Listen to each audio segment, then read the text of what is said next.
Oh, Up to 7. oh yeah, I missed the part. Sorry. 5, 6, and so on.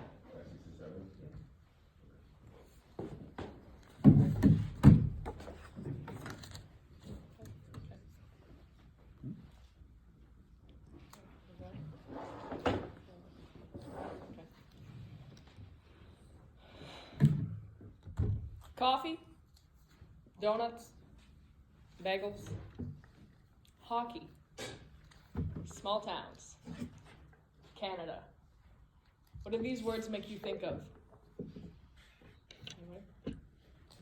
Tim Hortons, the iconic Canadian chain.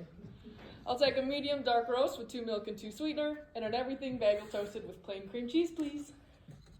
I've always lived within walking distance to a Tim Hortons. As soon as she could, my mom would count out $1.65, and I'd go and get her a medium steep tea, 1 sweetener, 1 milk. I have spent hours with friends or studying at my nearest Tim Hortons. I have spent thousands of dollars over the years on days I didn't feel like making breakfast or days I didn't feel like making a lunch for work. You don't start a road trip without hitting that drive-thru, and hot summer days are only made bearable with an ice cap. I don't think there's a Canadian alive who has not had a drink or a Timbit from Tim Hortons. In 1964, the legendary hockey player Miles Tim Horton opened up the first location, and Canadian small towns were never the same. Since then, Tim Hortons has by all means been successful in the Canadian fast food, hot drink, and baked goods industry. Today there are almost 6,000 locations open across the world on almost every continent. In my opinion, Tim Hortons has had a historically good reputation for a company that we've known for decades. And as we grow, so does the business. Tim Hortons has expanded their product lines. Some are hits, like the dark roast coffee blend, it's my go-to. And some are misses, like the 2017 Beyond Meat hamburger attempt. Tim Hortons sells specialty coffees, lattes, smoothies, London fogs, whatever those are, like Starbucks, except worse. Tim Hortons sells chicken and rice bowls now, so like Chipotle, except worse. Tim Hortons sells $30 Justin Bieber hats, and my least favorite of them all is their second venture into the financial service industry with their new Tim's Financial Card. They do not bake their goods in stores anymore, so always fresh is not always Tim Hortons. Tim Hortons has been named a top polluter in Canada due to the sheer number of non-biodegradable waste with Tim Hortons' name on it found across the country. In 2018, when Ontario raised its minimum wage to $14 an hour, corporate owners told franchisees, you cannot increase your prices to account for the increased labor expense.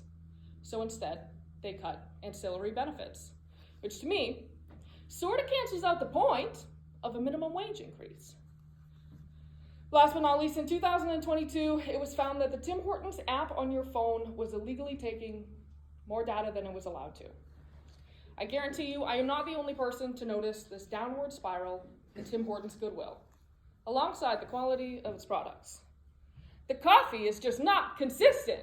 Is it the product? Is it the people? I don't know. And while their food prices go up, the quality and size goes down. I swear, in the last year, the size of my beloved farmer's wrap has decreased half the size. Since 2015, Tim Hortons has been owned by a holding company called Restaurant Brands International, who was then owned by a number of international shareholders, and the most notable being a Brazilian private equity fund called 3G Capital. And 3G Capital is known for its aggressive cost cuts in favor of corporate profits.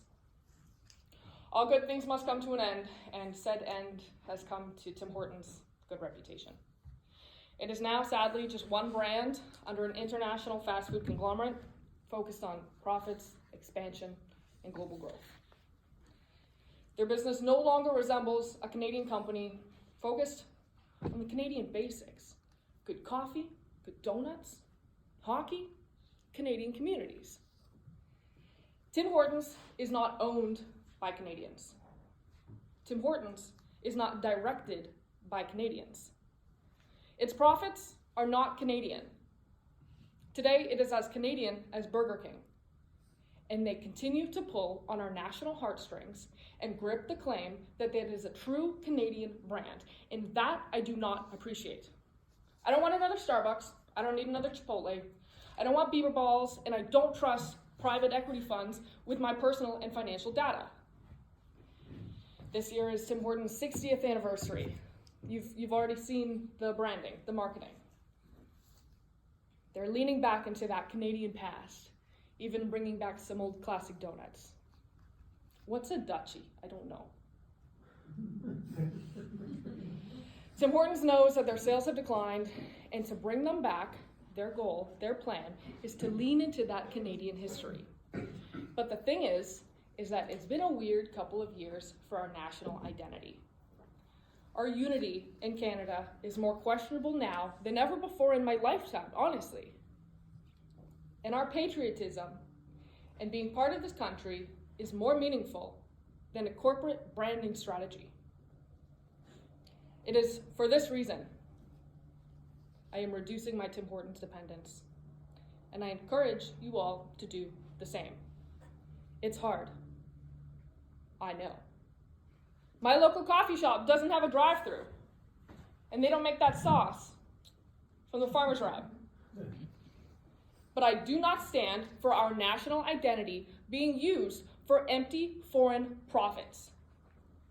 It is my goal that one day passionate and patriotic Canadians take back this company, make it private, and get back to the Canadian basics. Good coffee, good donuts, hockey, and Canadian communities. Thank you, Mr. Toastmaster.